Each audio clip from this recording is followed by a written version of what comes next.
Pak Rudiana, salam, selamat pagi. Saya Fristian. Sekarang lagi bergulir sidang peninjauan kembali para terpidana. Nah, Pak Rudiana sendiri itu gimana tanggapannya? Anda meyakini bahwa kesaksian yang Anda berikan ini sudah 100% sesuai fakta, Mas Kavi? Iya, sesuai fakta. Sesuai fakta. Iya. Di malam kejadian itu Dede itu bersama saya, Pak. Jadi itu nggak ada yang namanya di setting sama Pak Rudiana, disuruh sama Pak Rudiana, itu nggak ada, Pak. Dede sama Pak Liga Akbar, silakan untuk melaksanakan niatnya untuk meminta maaf. Ya, silakan Pak, dimulai dari Pak Dede dulu. Saya perjuangkan sampai manapun, siapapun lawannya saya lawan. Liga Akbar, silakan, ada yang mau disampaikan? Saya minta maaf kepada para terpidana dan terpidananya. Saya minta maaf atas kesaksian saya, mereka dihukum. Kalau enggak, ngapain hakim berinisiatif, saksi, minta maaf loh kepada 6 terpidana. Ngapain dia ngomong gitu? Berarti hakim sudah yakin ini 6 orang ini terzalimi gara-gara keterangan palsu kalian dulu di persidangan semula.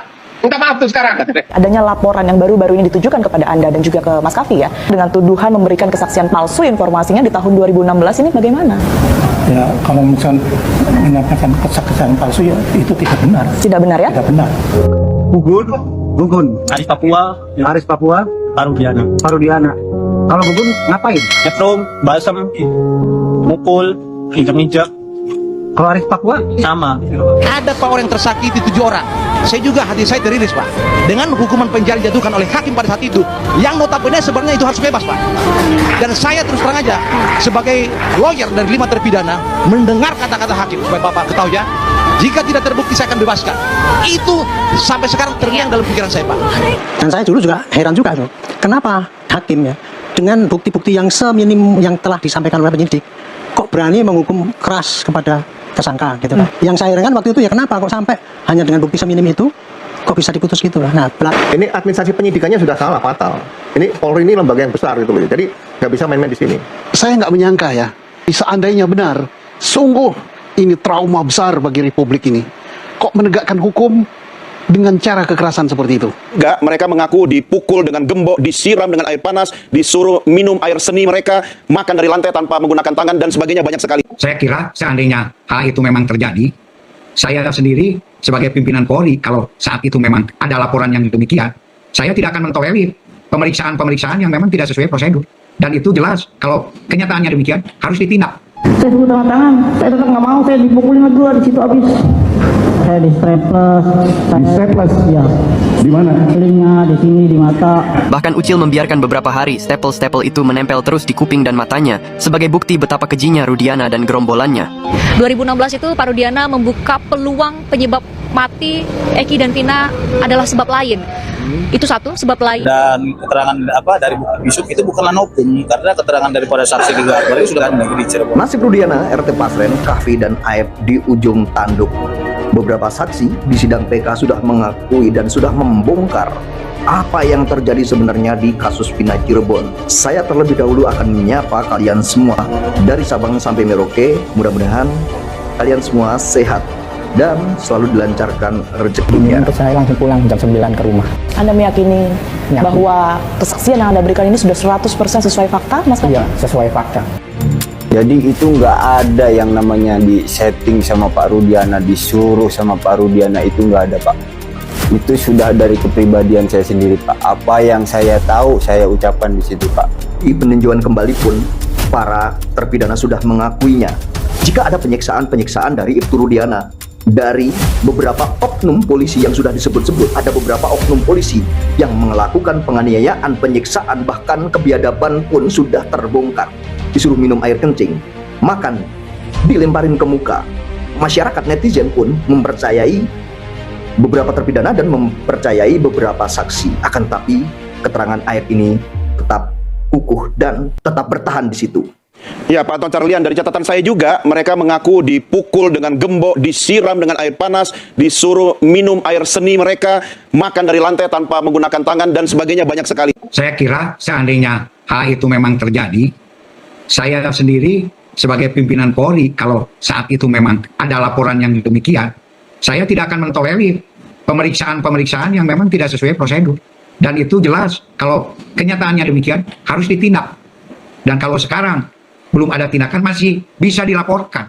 Karena ya, saya juga cukup miris ya, begitu gitu kan. Dan ini silakan pengacara untuk melaporkannya ke Propam sehingga nanti bisa diusut siapa berbuat apa, sekalipun polisi tidak ke bawah hukum tetap akan ditindak. Dan atas kejadian tersebut apabila hal itu benar, saya walaupun sudah lewat saya minta maaf kepada para terpidana, keluarganya dan lain-lain. Terpidana Rivaldi alias Ucil tampaknya mengalami siksaan paling horor oleh Rudiana dan gerombolannya. Ucil yang beberapa waktu lalu menuturkan dirinya sempat sekarat akibat siksaan bertubi-tubi itu, bersaksi di persidangan bahwa ia kukuh menolak tanda tangan BAP rekayasa penyidik, meski penyidik menggunakan stapler untuk melemahkannya. Saya suruh tanda tangan, saya tetap nggak mau, saya dipukulin lagi di situ habis. Saya di staples, ya. Di mana? Telinga, di sini, di mata. Bahkan Ucil membiarkan beberapa hari stapel-stapel itu menempel terus di kuping dan matanya sebagai bukti betapa kejinya Rudiana dan gerombolannya. Berapa hari nempel itu di situ?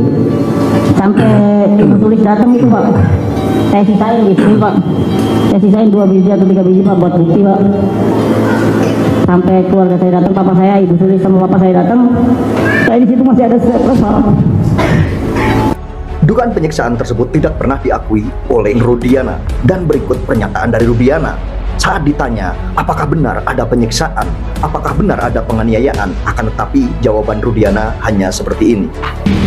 Pak Rudiana, salam, selamat pagi. Saya Fristian. Dari Fristian. Dari Fristian. Pak Rudiana, mau nanya dikit dong, boleh doang bisa tanggapannya soal, kan sekarang lagi bergulir sidang peninjauan kembali para terpidana. Nah, Pak Rudiana sendiri itu gimana tanggapannya? Kaitan ini karena saya sudah ada lawyer, mungkin Mbak nanti bisa menghubungi Bang Pitra aja, Mbak ya. Ya seperti itu aja. Kalau dari Pak Rudiana sendiri gimana tanggapannya? Kan sekarang lagi bergulir tuh, sidangnya lagi jalan di Pengadilan Negeri Cirebon. Tanggapan saya sih mungkin intinya kita menyesuaikan aja ya. Artinya silakan nanti lebih banyak ke Pak Pitra. Karena kita sudah ada lawyernya. Ya, gitu aja ya. Ya, sedikit aja Pak Rudiana lah. Saya mau nanya soal yang 2016 itu. Kan sekarang mungkin Pak Rudiana sendiri mengikuti bagaimana banyak banget versi lah ceritanya nih, termasuk juga dari Pak Rudiana. Saya mau nanya 2 hal aja dari Pak Rudiana. Satu, mengenai yang paling penting ini ditanyakan. Apakah waktu itu 2016, semoga Pak Rudiana berkenan menjawab nih, 2016 itu Pak Rudiana membuka peluang penyebab mati Eki dan Vina adalah sebab lain. Itu satu, sebab lain kemungkinan kecelakaan, itu satu. Yang kedua adalah sebab lain bukan oleh geng motor yang saat ini lagi di proses sidangnya, itu ada nggak? Kali saya sampaikan ya, mungkin baiknya Mbak langsung ke lawyer aja, gitu aja. Oke. Gak apa-apa, jauh-jauh datang dari Jakarta nih Pak Rudiana. Saat dikejar pertanyaan sama seorang presenter senior ini, Rudiana mengelak. Dan Rudiana bilang bahwa yang bisa menjawab adalah lawyer Rudiana. Dan bagaimana dengan tanggapan lawyer Rudiana, Bang Pitra? Mari kita simak. Nah, dari bukti yang diajukan mereka itu seperti keterangan daripada saksi Liga Akbar dan keterangan dari bukti Bisub itu bukanlah novum, karena keterangan daripada saksi Liga Akbar itu sudah pernah dimintai keterangan dahulunya di dalam persidangan Pengadilan Negeri Cirebon. Kenapa saya bilang itu bukan novum? Novum itu adalah bukti baru. Kalau memang buktinya itu sudah pernah diperiksa, sudah pernah diteliti, itu bukanlah bukti baru. Bukti baru itu sama sekali belum pernah diperiksa, ataupun baru diketemukan gitu loh. Nah, yang baru diketemukan yang mana nggak ada gitu loh.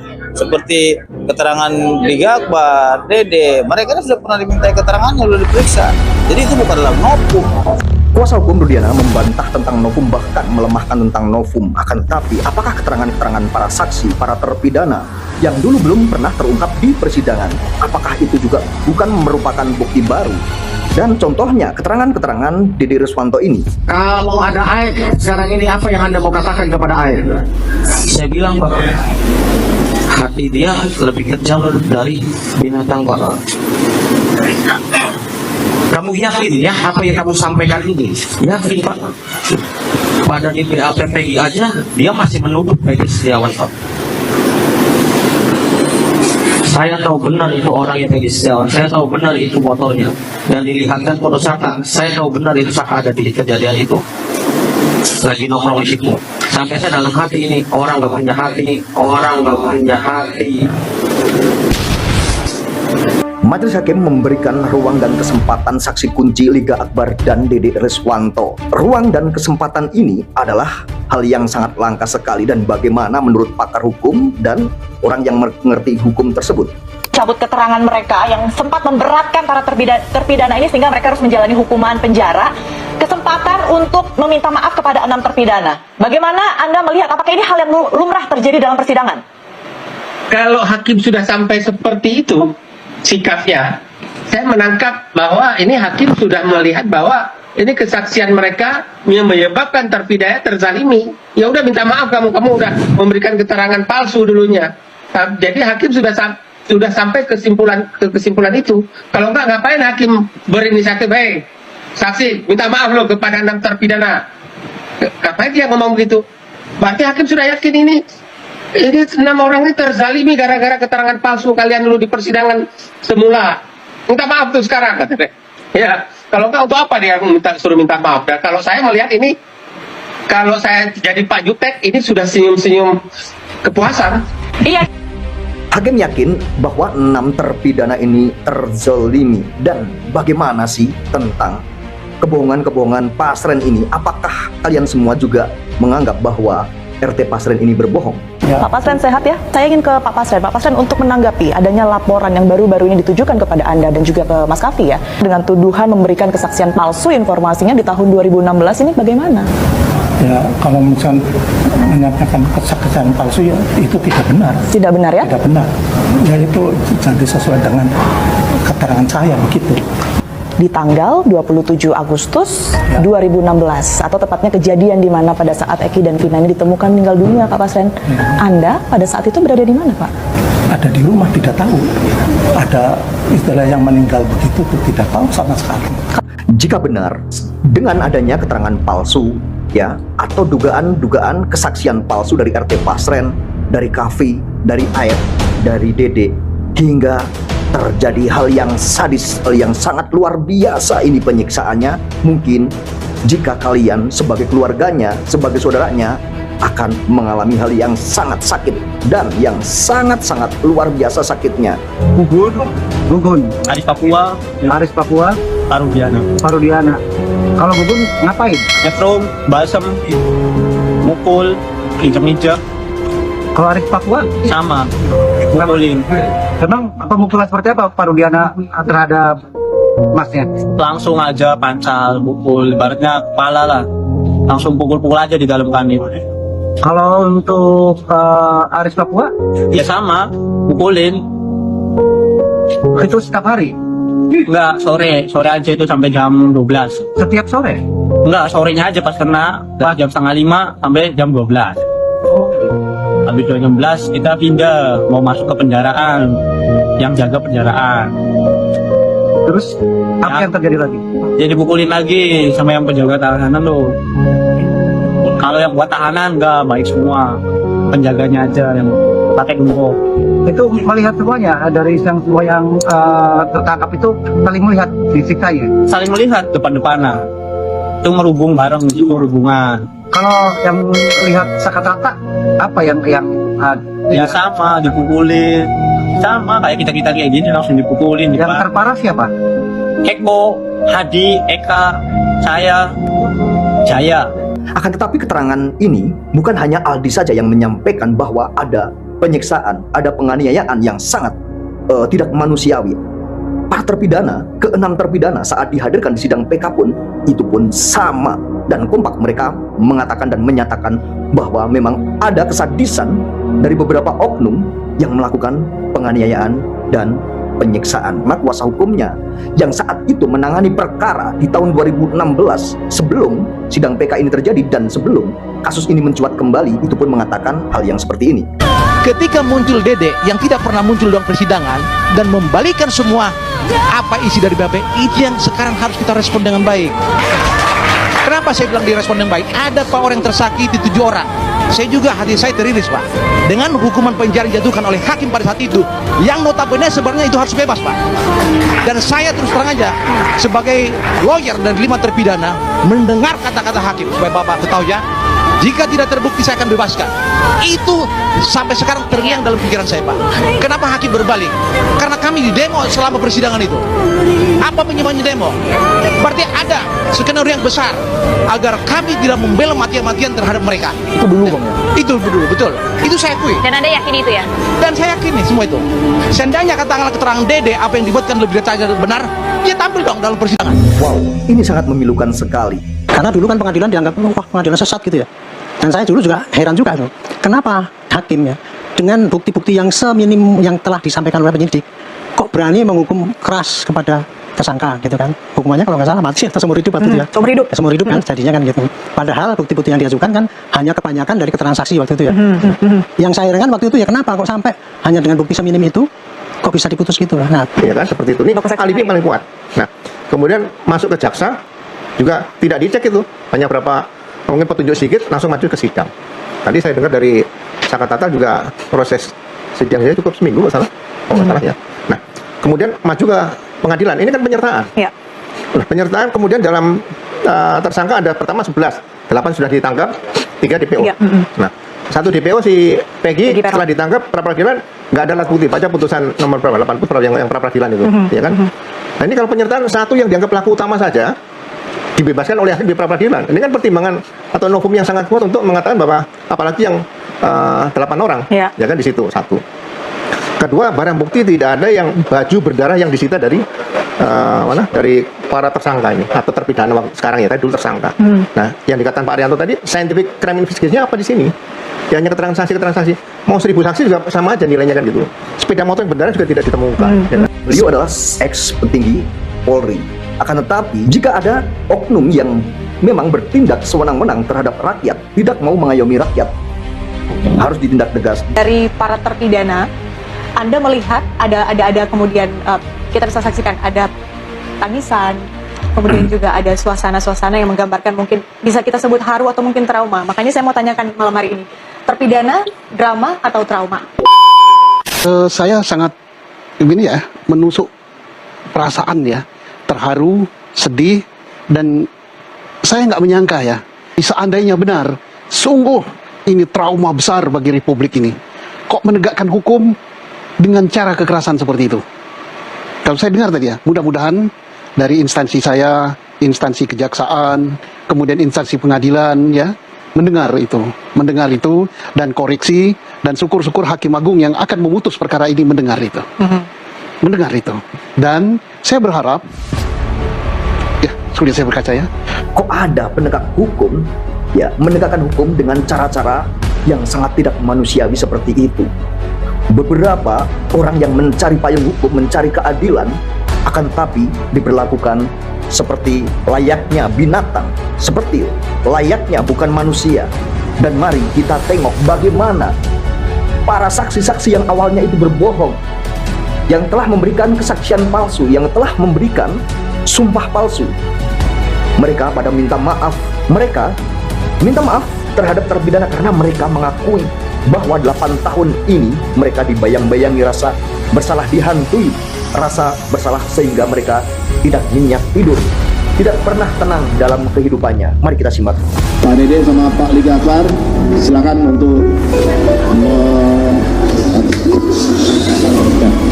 melaksanakan niatnya untuk meminta maaf. Ya, silakan Pak. Dimulai dari Pak Dede dulu. Silakan kasih mic-nya. Kalau ada yang mau disampaikan. Saya perjuangkan sampai manapun, siapapun lawannya saya lawan, tenang. Oke. Terima kasih atas keterangannya ya. Tenang.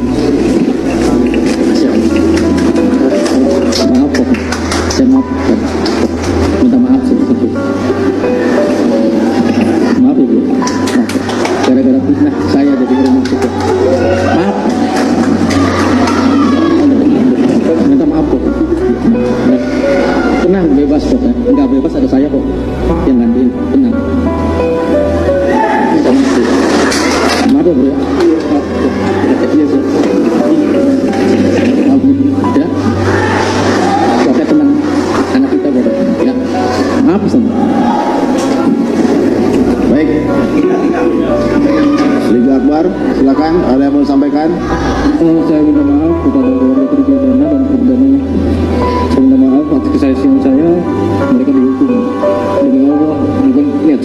hati untuk memasukkan dia ke penjara.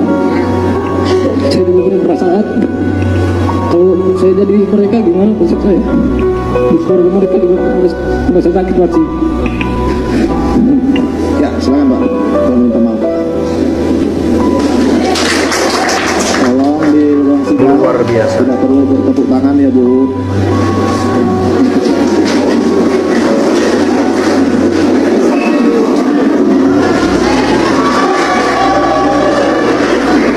Saya kesel tapi saya bukan mati saya kesel. Ya.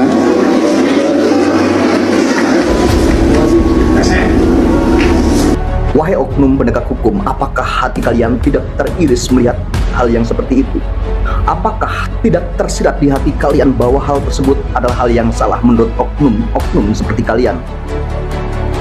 Para terpidana dan para saksi yang awalnya saksi ini telah berbohong, ya, yang sudah menjolimi beberapa terpidana pun mereka sudah mengakuinya bahwa ini adalah hal yang salah. Dan ini adalah cerita selengkapnya tentang RT Pasrem, Kavi, Rudiana, dan Aep ada di ujung tanduk, dan kita akan ketemu di video atau segmen berikutnya. Terima kasih yang sudah menonton video ini sampai selesai.